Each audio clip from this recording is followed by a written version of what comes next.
오늘 우리 시드니 중앙장로교회가 창립 35주년을 맞게 되어서 그 감회가 참 새롭습니다.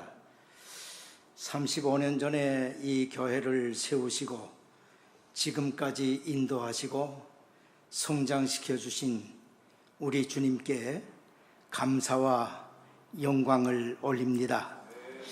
우리 모두 하나님 앞에 감사한 마음을 가지고 힘찬 박수를 한번 영광의 박수를 올려드리겠습니다. 네, 감사합니다. 감사합니다. 전에 미국 어느 교회 갔더니 예배 시간에 설교 직전에 장로님들이 생일 케이크를 들고 들어와서 강단 앞에 놓더니 생일 축하 노래를 부르더라고요. 그날이 바로 그 교회 창립된 날이었습니다. 너무 보기에 참 좋았습니다. 오늘 생일 케이크는 없지만은 우리 모두 다 일어나서 한번 생일 축하 노래를 부르면 좋겠어요. 뭐 생일 축하 노래 다 아시죠? 다 일어나서 우리 교회의 생일을 축하할 때 가사를 이렇게 붙여서 하면 좋을 것 같아요. 생일 축하합니다. 창립 축하합니다. 사랑하는 시드니 중앙장로교회 창립 감사합니다. 이렇게 한번 같이 불러보세요. 시작. 생일 축하합니다. 생일 축하합니다. 사랑하는 우리 중앙장로교회 생일 감사합니다.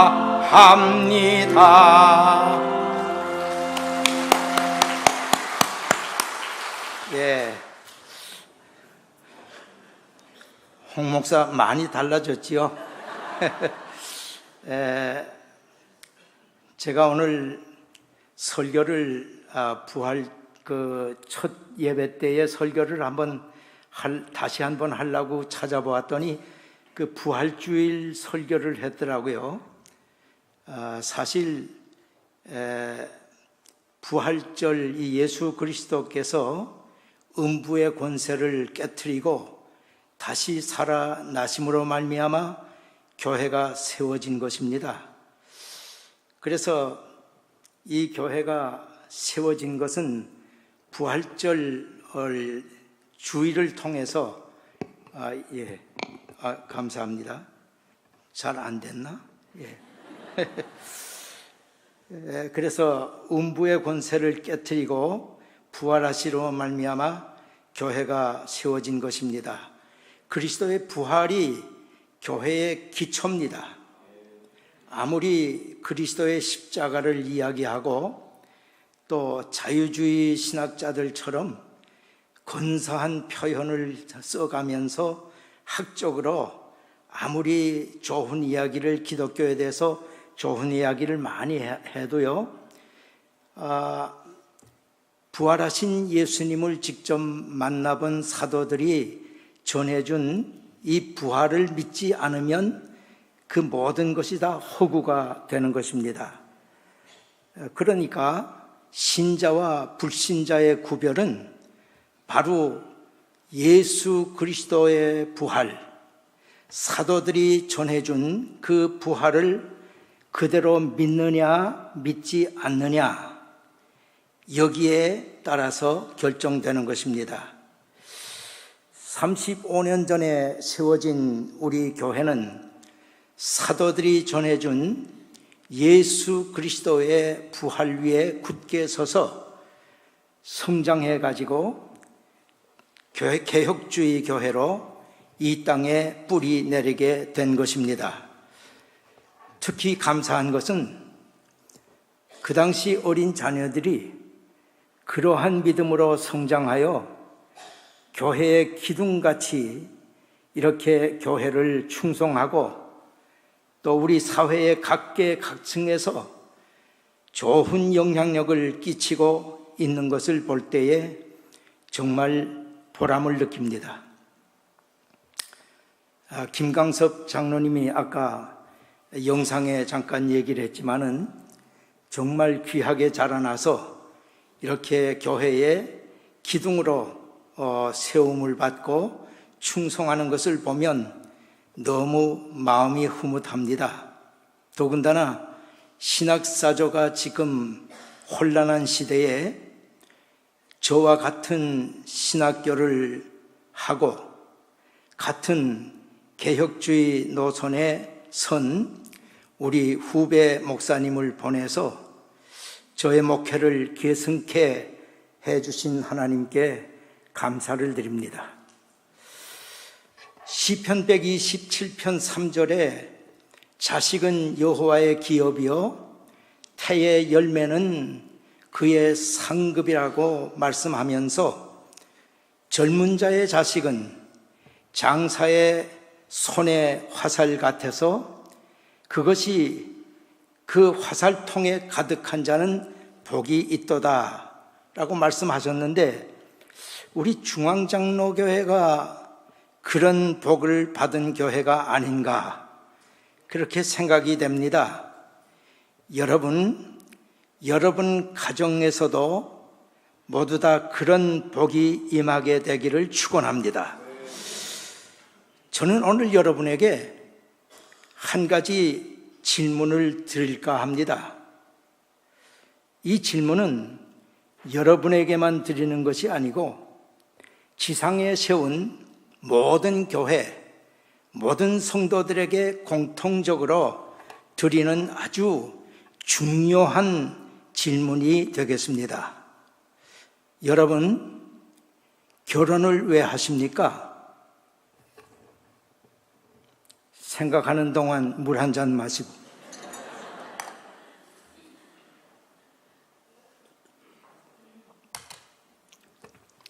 이미 결혼을 하신 분들은 결혼을 왜 하셨습니까? 또 결혼을 하시려고 하는 분들 왜 하려고 합니까? 사랑해서 했다. 그런 유치원생들의 말 말고 성경 말씀으로 그 해답을 받으시기 바랍니다. 저는 이 시간 여러분에게 기독교인의 결혼관에 대해서 하나님께서 말씀하신 그 말씀을 한 것 소개해 드릴까 합니다. 말라기 2장 15절인데요.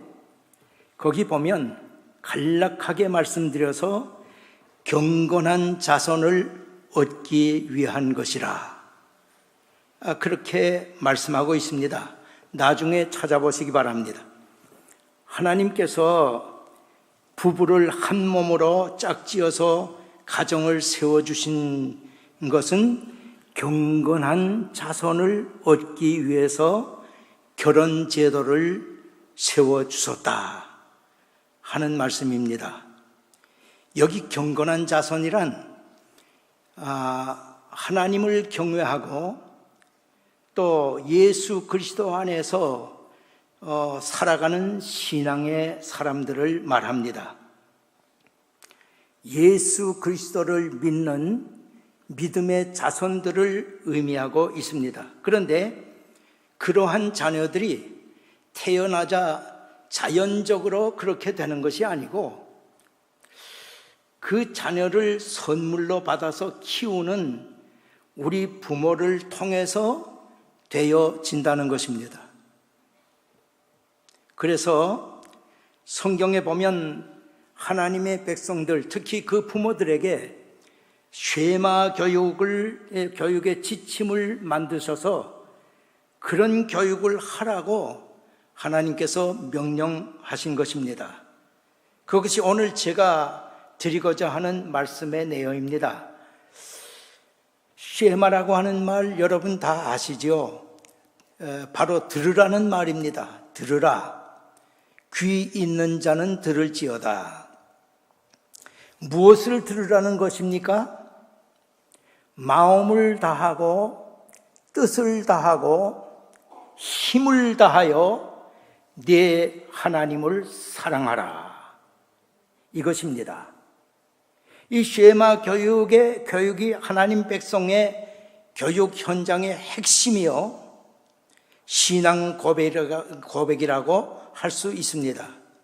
옛날 하나님의 선민인 이스라엘 부모님들은 이 말씀을 자녀 교육의 핵심 주제로 삼고 하나님의 말씀을 자녀들에게 부지런히 가르쳤습니다.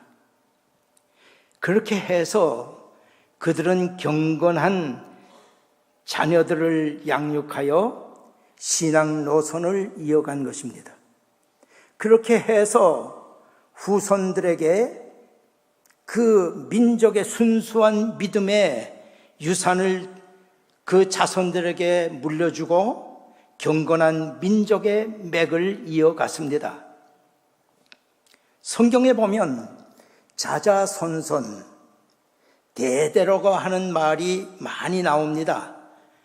아무개의 아들, 아무개의 손자, 아무개의 증손, 아무개의 현손, 그리고 5대, 6대, 7대로 갑니다. 이것이 성경에 자주 나타나는 말씀입니다. 공연히 그렇게 됐겠어요? 여기에 깊은 뜻이 있습니다. 어느 선지자나 제사장이나 왕을 소개할 때는 반드시 그들의 조상이 나옵니다. 출애굽기 3장 6절에 보시면 하나님께서 모세에게 자신을 알려서 말씀하실 때 뭐라고 그랬습니까? 나는 네 조상의 하나님이니 아브라함의 하나님, 이삭의 하나님, 야곱의 하나님이다. 그렇게 말씀하셨습니다. 오늘 우리에게 아주 중요한 가르침을 주십니다. 믿음의 조상 아브라함이 후손들에게 물려준 신앙의 유산을 우리 당대로 끝날 것이 아니라 우리 후손들에게 자자손손 대대로 우리의 신앙 노선이 이어가야 한다는 말입니다. 다시 말하면 아브라함의 하나님이 나의 하나님이 되시고 나의 하나님이 내 아들의 하나님이 되시고 내 아들의 하나님이 내 손자 손녀의 하나님이 되시고 이렇게 우리 가정의 그 믿음의 유산이 자손들에게 이어져야 된다는 것입니다. 이것이 온전한 믿음인 것입니다. 제가 여러분 앞에 참 이 질문을 이 창립 35주년 감사 예배에 드리는 것은 여러분의 가정의 형편이 지금 그렇게 되어 있는가 하는 것을 한 번 더 확인시켜 주기 위해서입니다. 옛날 이스라엘 백성은 이 신앙의 대물림을 위해서 일찍부터 쉐마 교육을 실시했습니다. 오늘 본문에 보면 하나님께서 이 유래를 이렇게 지키도록 명령하신 이유는 네 나를 영구하게 장구하게 하기 위함이라 말씀하셨습니다. 교육의 순서는, 교육의 목적은 네 하나님 여호와를 사랑하라는 것이고, 교육의 순서는 너와 네 아들과 네 자손입니다. 그러니까 먼저 들어야 할 제1차적인 대상은 우리 부모 세대들입니다.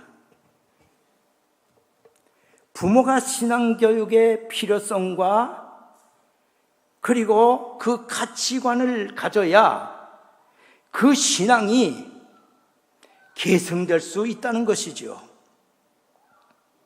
디모데후서 1장에 보시면 사도 바울이 디모데에게 조상적부터 섬겨오는 하나님이라 그렇게 말하고, 그 다음 디모데의 신앙은 외할머니 로이스와 어머니 유니게로부터 이어받은 것이라고 했습니다.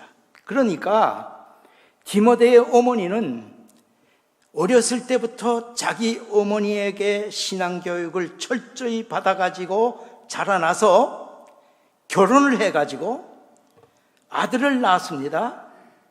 그리고 그 아들을 신앙의 사람으로 키웠다는 것입니다.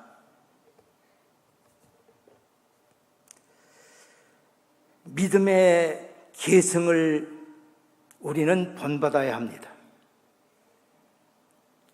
우리 삶에 그 이상의 중요성이 없기 때문입니다.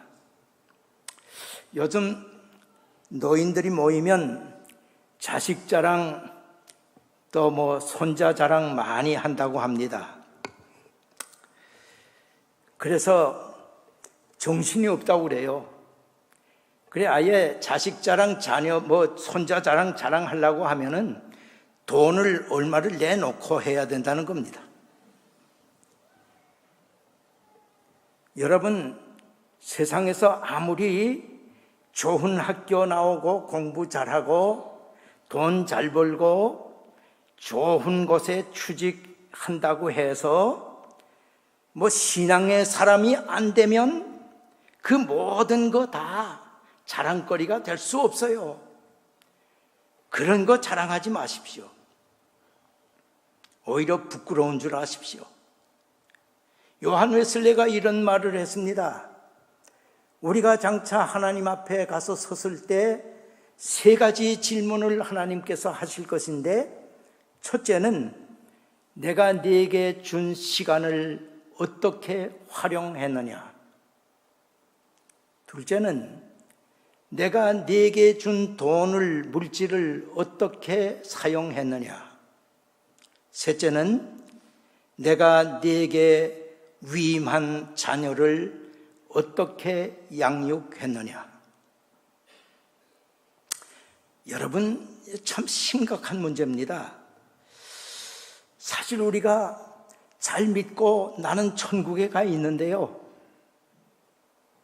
내 생명처럼 아끼고 사랑하고 뒷받침했던 아들과 딸이 거기에서 보이지 않는다면 어떻게 하겠어요? 정말 기가 막힌 노릇이지요. 어느 권사님이 세상을 떠나면서 자녀들과 이별의 인사를 나누는데, 다시 만나자, see you 했는데 유독 한 사람의 아들에게는 goodbye 합니다. 그 아들이 어머니에게 항의조로, 어머니, 왜 다른 형제들에게는 see you 하면서 저에게는 goodbye 합니까? 그때 어머니가 대답하기를, 다른 형제들은 다 예수를 잘 믿고 천국에서 다시 만날 것인데 너는 아직 예수를 믿지 않으니까 너에게는 굿바이 할 수밖에 없지 않느냐. 그때 그 아들이 어머님의 마지막 말씀을 듣고 회개하면서, 어머니, 저도 이제 예수 믿을게요. 저에게도 굿바이 하지 말고 이제 see you 해주세요.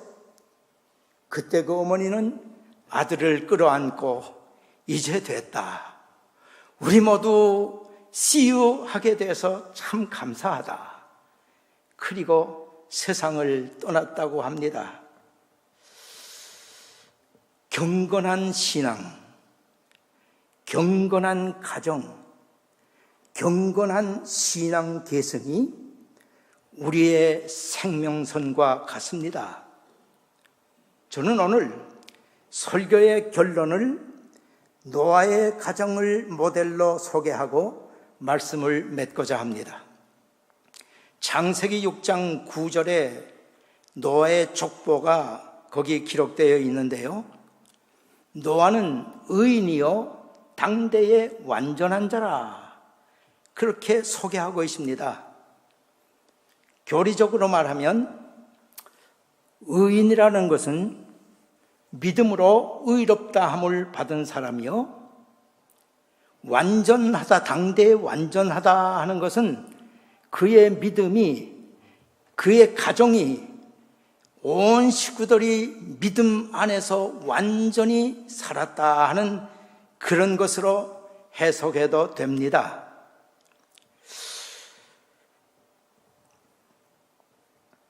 창세기 6장의 기록을 보시면 그 시대의 죄악상이 분명하게 나타나 있습니다.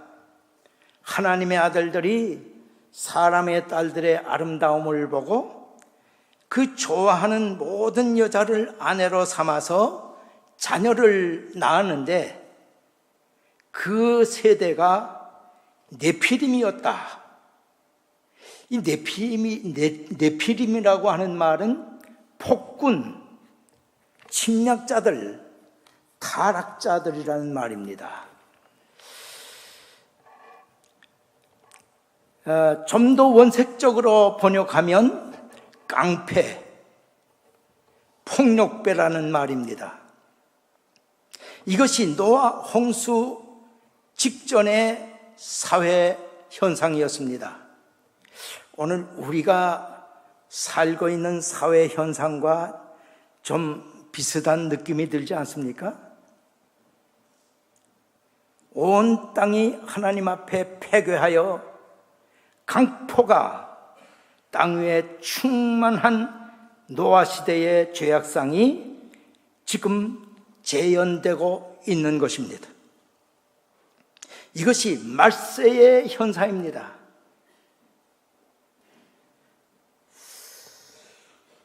말세에는 하나님의 아들들과 사람의 딸들의 혼합주의 운동으로 결국 복음의 빛이 가리워지고 있는 시대입니다. 여러분, 혼합운동이라는 것이 무엇인지 좀 아시겠어요? 제가 여러분의 이해를 돕기 위해서 얼마 전에 장로 대통령 장례식, 합동 장례식이 있었지요. 여러분 다 보셨을 것입니다. 거기에 보니까 불교의 승이 나와서 목탁을 두드리질 않나, 천주교의 신부가 나와서 경을 읽고, 또 기독교 목사님들이 나와서 성경 읽고 기도하고, 아주 자기 제 종교를 가지고 나와서 거기에서 그냥 합동 장례식을 하더라고요. 그것이 바로 연합운동입니다. 그것이 연합운동입니다. 교회의 세력과 이 교회가 불신의 세력과 혼합이 되면 복음의 본질을 상실하는 겁니다. 현대교회는 이런 종말 위기에 처해 있습니다. 현대교회 안에 인본주의와 쾌락주의가 득세하고 있습니다. 무신론의 도전에 시달리고 있습니다. 오늘 많은 사람들이 교회에 나오긴 나오지만은 미안하지만 실질적으로 성경이 가르치는 교훈과는 상고가 먼 자리에 서 있습니다. 먼저 복음을 받은 저 구라파 서국교회는 물론이지만은 심지어 달러 안에 우리는 돈을 믿지 않고 하나님을 믿는다. We trust in God 라고 했던 청교도들의 후예들이 지금 하나님을 버리고 미국이 지금 무신론 국가로 나가고 있어요. 이제는 미국 안에 신실한 기독교인들이 핍박을 받는 형편이 되었습니다. 지금은 세계 어디서나 의인이 발붙일 곳이 없을 정도로 죄악이 관영해져 가고 있는 시대입니다. 이런 불신 세대에 노아와 같이 자녀를 신앙의 사람으로 완전하게 키워서 신앙 중심의 가정으로 모든 식구들이 일치한다면 그 이상의 축복이 어디 있겠습니까?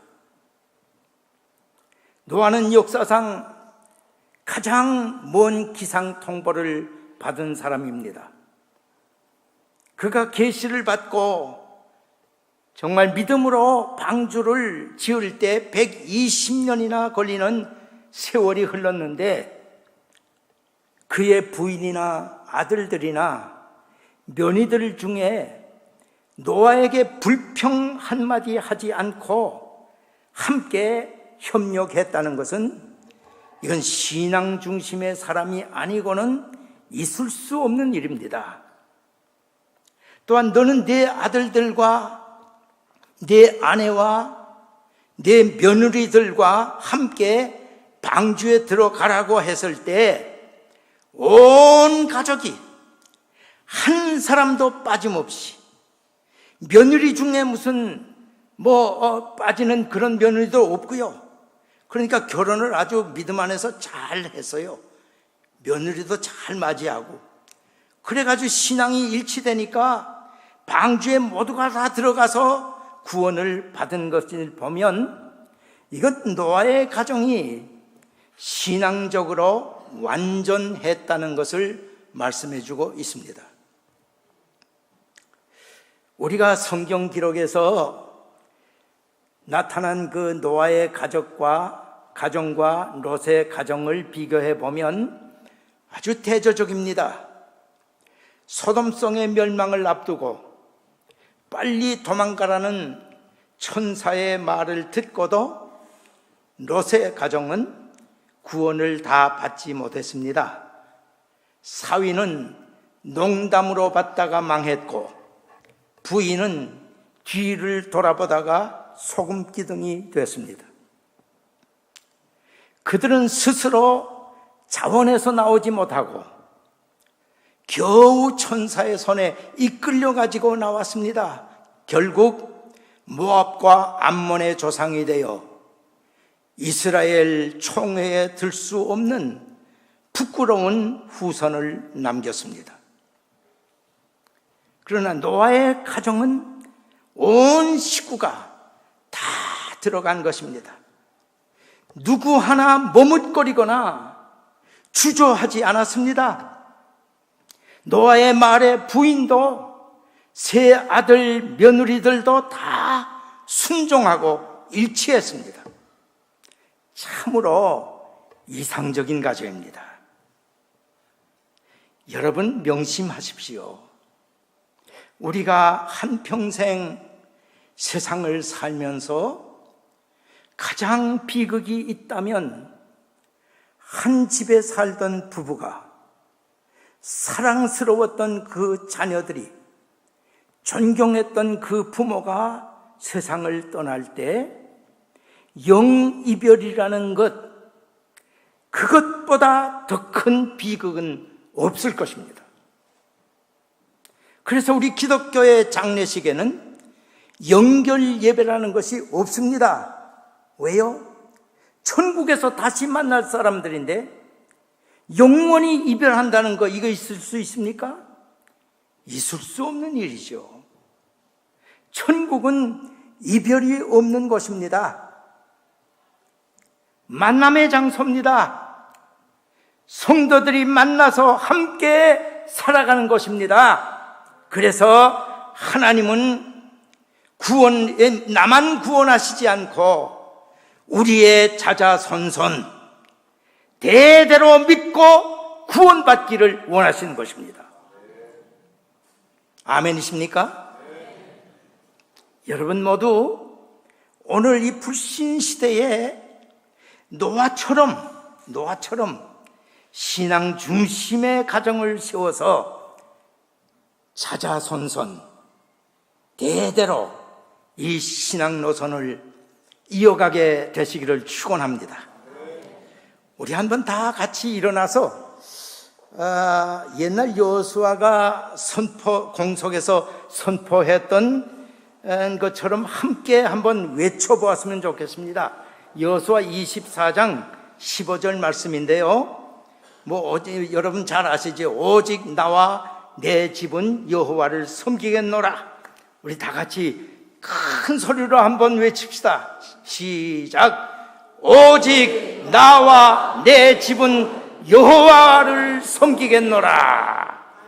예, 참 감사합니다. 다 앉으시기 바랍니다. 오늘 창립 35주년을 맞는 우리 중앙장로교회는 모두가 다 그런 완전한 가정들이 되셔서 오늘 이 시대에 노아의 방주가 되시기를 축원합니다.